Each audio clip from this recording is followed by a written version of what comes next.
পদার্থবিজ্ঞান প্রথম পত্র নিউটনিয়ান বলবিদ্যা অধ্যায়ের গাণিতিক সমস্যা সমাধান ক্লাসে তোমাদের সকলকে স্বাগত। তো আজকের ক্লাসে আমরা মূলত নিউটনিয়ান বলবিদ্যা অধ্যায়ের গাণিতিক কিছু সমস্যা সমাধান করবো আর কি। ধরো ক্লাসটা শুরু করা যাক।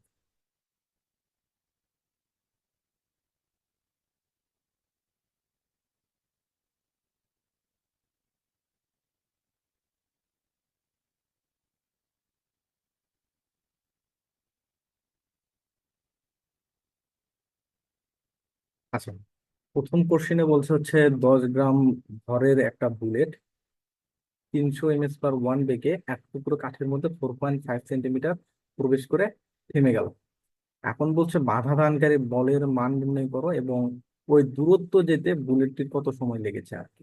কোশ্চেনে কি কি আছে সেগুলো আমরা একটু খুঁজে বের করার চেষ্টা করবো আর কি। কোশ্চেনে প্রথমে দেওয়া আছে ভর, m দেওয়া আছে 10 গ্রাম। এই 10 গ্রামকে আমরা কেজিতে কনভার্ট করবো। 10 গ্রামকে কেজিতে কনভার্ট করলে আমরা পাবো 0.01 কেজি। আচ্ছা, তারপরে দেওয়া আছে 300 ms/1 বেগে এক টুকরো কাঠের মধ্যে 4.5 সেন্টিমিটার প্রবেশ করে থেমে গেল। তার মানে এখানে আদি বেগটা 300, আদি বেগটা 300 ms/1 এবং শেষ বেগটা 0 ms/1। তারপরে সরণের মান দেওয়া আছে 4.5 সেন্টিমিটার। এটাকে যদি আমরা মিটারে কনভার্ট করি তাহলে আমরা পাবো 0.045 মিটার। এখান থেকে আমাদের বলের মান বের করতে বলছে এবং সময় মান বের করতে বলছে। আচ্ছা, আমরা প্রথমে বাধা দানকে বলের মান বের করবো। বলের সূত্র আমরা জানি, বলের সূত্রটা F=ma। তার মানে এখানে এম এর মান দেওয়া আছে কিন্তু এর মানটা দেওয়া নাই। এর মানটা আমরা বের করতে হবে। আমরা গতির সমীকরণ থেকে এর মানটা বের করতে পারবো আর কি। গতির সমীকরণটা v²=u²+2a s। এখান থেকে আমরা এর মানটা যদি বের করি v² - u² / 2s। এখানে ভির মান 0, মাইনাস ইউ এর মান 300, তারপর হোল স্কয়ার ডিভাইডেড 2 × 0.045। যদি আমরা ক্যালকুলেশন করি তাহলে আমরা পাবো -10⁻⁶ms/2 হবে। তারপর বলের বাধা দানকারী বলের নিম্ন সূত্র F=m এ।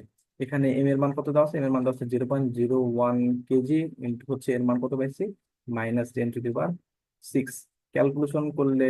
ক্যালকুলেশন করলে আমরা পাবো -10⁻⁻⁴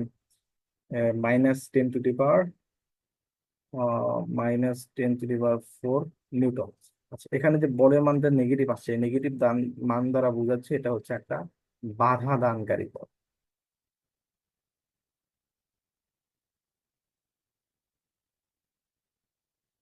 নেগেটিভ দ্বারা বোঝাচ্ছে বাধা দানকারী বল। আচ্ছা, তারপরের টুকু বলছে ওই দ্রুত যেতে বুলেটটির কত সময় লেগেছে। আচ্ছা, গতির আমরা যদি আরেকটা সমীকরণ ইউজ করি v=u+kT। এখানে ভির মান 0, ইউ এর মান 300 ও মাইনাস প্লাস এর মান কত আছে, এর মান পাইছি আমরা -10⁻⁶, ইন্টু টি মান বের করতে হবে। এখান থেকে আমরা টি এর মানটা পাবো 3 × 10⁻⁻⁴। এটাই উত্তর।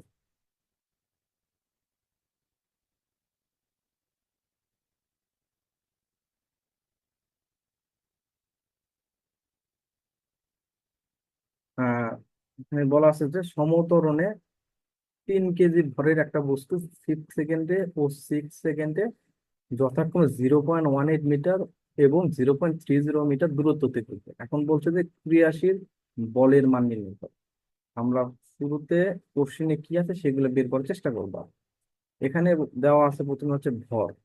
ভর দেওয়া আছে 3 কেজি এবং বস্তুর গতির দুটা সময় দেওয়া আছে। প্রথম সময়কে ধরলাম আমরা t1 ধরছি 5 সেকেন্ড, t2 কে ধরছি 6 সেকেন্ড। t1 সেকেন্ডে s1 দূরত্ব অতিক্রম করে 0.18 মিটার দূরত্ব অতিক্রম করে। t2 সময়ে s2 দূরত্ব অতিক্রম করে 0.3 মিটার দূরত্ব অতিক্রম। আমার এখান থেকে ক্রিয়াশীল বলের মানটা বের করে বের করতে হবে।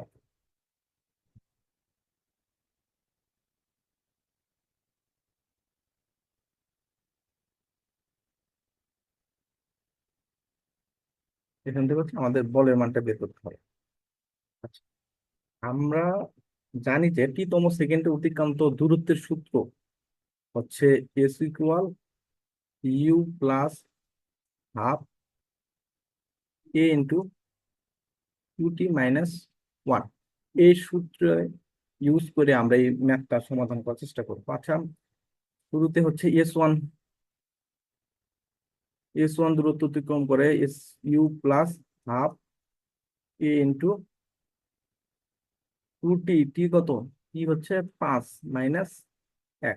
তার মানে এখান থেকে আমরা কি সমীকরণ পাবো? হচ্ছে 0.18 ইকুয়াল ইউ প্লাস হাফ এ 9। আমরা যদি এই ইকুয়েশনটাকে আরেকটু যদি মডারেট করি তাহলে আমরা পাবো হচ্ছে 2u+9a ইকুয়াল 0.36। এটাকে যদি আমরা হচ্ছে 1 নম্বর সমীকরণ দিই, সিমিলারলি ভাবে হচ্ছে আমরা হচ্ছে এস টুতে এই সূত্রটা প্রয়োগ করবো। এস টুতে প্রয়োগ করলে আমরা পাবো হচ্ছে 2u+15a ইকুয়াল 0.60। এটাকে আমরা দিব হচ্ছে 2 নম্বর ইকুয়েশন। এখন হচ্ছে আমরা 2 নম্বর ইকুয়েশন থেকে যদি 1 নম্বর ইকুয়েশন বিয়োগ করি তাহলে হচ্ছে আমরা পাবো ও 2u+15 এ ইকুয়াল 0.60 ইকুয়াল 2u+9a ইকুয়াল 0.36। এটাকে আমরা বিয়োগ করবো, বিয়োগের বেলা চিহ্নগুলো চেঞ্জ হয়ে যায়। এটা এটা কাটা গেল, তার মানে হচ্ছে 15 থেকে 9 বাদ দিলে থাকে 6a ইকুয়াল হচ্ছে 0.2, 0.24 হচ্ছে 0.24। এখান থেকে হচ্ছে আমরা এর মানটা পাবো, এর মান পাবো হচ্ছে 0.04 ms/2 আর। এখন হচ্ছে আমরা ক্রিয়াশীল বলের মানটা বের করতে পারি। ক্রিয়াশীল বলের সূত্রটা হচ্ছে F equal M A. F equal M A, এখানে এম এর মান দেওয়া আছে 3 কেজি, এর মান কত পাইছি? 0.04। এখন যদি আমরা যদি ক্যালকুলেশন করি তাহলে পাবো হচ্ছে 0.12 নিউটন। তাহলে ক্রিয়াশীল বলের মান হচ্ছে 0.12 নিউটন।